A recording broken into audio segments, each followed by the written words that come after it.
Demonic Angel. Today, I think I'll just have this quick video about, I always say quick, right? About decalcifying the pineal gland. A lot of people ask me what I think about psychedelics. I can go into that later because they think that it would help them see spirits or get into that altered state of consciousness.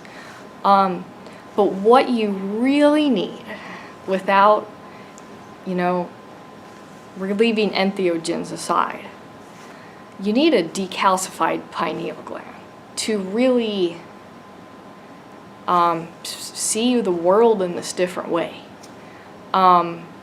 Because when I didn't care about what I ate or my health in these other kind of alternative ways, meaning herbs and tonics, cleansers, the spirit world did kind of shut off for me for a while. And I really did miss that. So I do lots of things to keep my third eye open. Now, your third eye is your pineal gland, and it's kind of cool because it's located, inside your brain, but outside of your mind. And it's right between your eyes. So it is like a third eye. Like when somebody gives you a kiss on the forehead and it feels really good? That's because it's like got as much nerves for stimulation as the bottom, the palms, the soles of the feet, the sex organs. It's a very sensitive area of the body. And forehead kisses are the best, right? Well, in Hinduism, it's the Anju chakra. I'm probably not saying that right, but it's considered that, additional energy point. So, with basically, why does it get calcified? Because of our modern water with too much minerals, because of the sodium, the preservatives, the sugars that are in these awful high amounts, antibiotics, whatever, you name it. Probably pesticides. They can't really get processed by the body very easy. And this actually adds a layer of calcium to your pineal gland. So it literally shuts your third eye by crystallizing it. And the pineal gland regulates things like, regulates things like serotonin, melatonin being the antioxidant that is released in your body naturally at night. Even DMT, the dream chemical. I haven't had the pleasure of trying that yet. But you release it naturally, so it's part of the dreaming function. All of that gets harmed by overcalcification. So that is essentially other things that can affect that are like high doses of prescription drugs, stress because of the cortisol hormone, making the body too alkaloid, and then you can't digest things if you're not in the correct, if your body doesn't have the correct pH, and then you start to get a mineral buildup. So yes, it's stress and diet.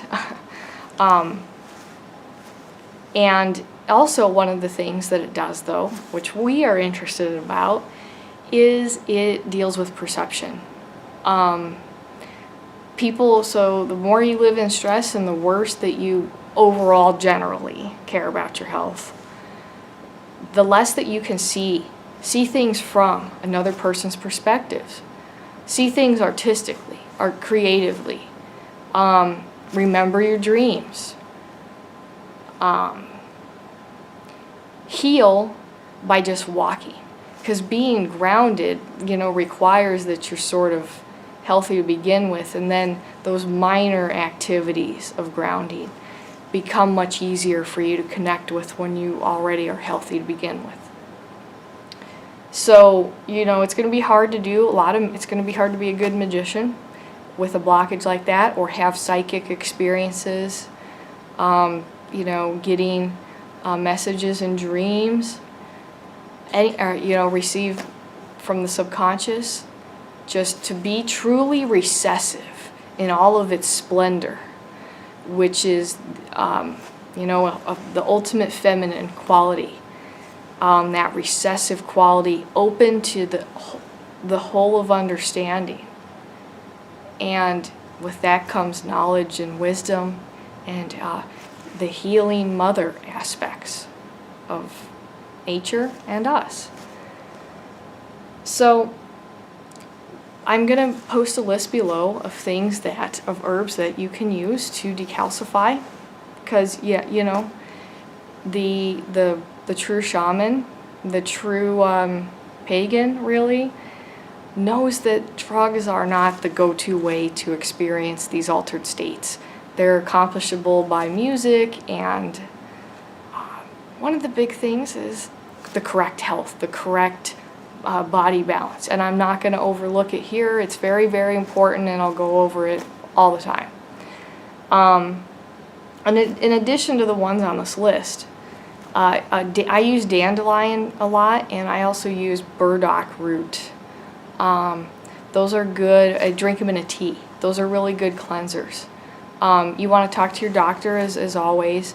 Things like this might act like a diuretic, and if you're on certain medications, it's just not for you. So you do that before you take it. You go to the doctor and you say, I plan to take milk thistle. Is that okay? And a lot of people have dandelion, allergies, so they are therefore allergic to chamomile. It's in the same family. So you just mention those things, so that you can get some feedback from a doctor. But another thing too is that people like to say, well, how can I get more out of ritual and meditation? I draw a sigil and then nothing happens. Well, a way this is also using your pineal gland, your third eye. There's lots of exercises to keep it sharp and keep it open, and this was a big thing for the ancient Egyptians.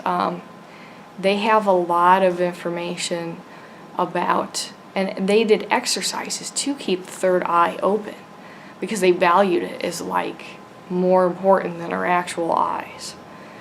But it's like a gazing meditation type of thing, and I do it all the time.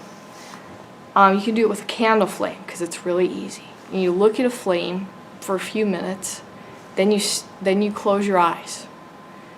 And it's best to do it in a pretty dark room. And you focus on the visual aid of the candle, of what that had looked like, and you hold on to it in your mind until eventually it should fade for you, or the details become obscure, something like that. Some people say it looks like it pixelates away. But you hold on to that. But the more you do it, the longer you find that you can hold on to that image in your mind. That is how you keep, it's a third eye exercise. And even people like me, who I'm psychic, it's excellent to do these exercises because I just keep building. Keep building, whether you're just starting or, you're a seasoned psychic. It's great to keep practicing. Another one that I do like to recommend is draw a sigil and stare at it. This one I do for a little bit longer. Let's say I look at the sigil for 5 minutes and I'm looking at the little divots and the circles and whatever, the details. And start with a simpler one. And then project that. You close your eyes and you recreate the sigil in your mind, and then you just hold on to it as long as you can. You can imagine literally, holding an object if you want.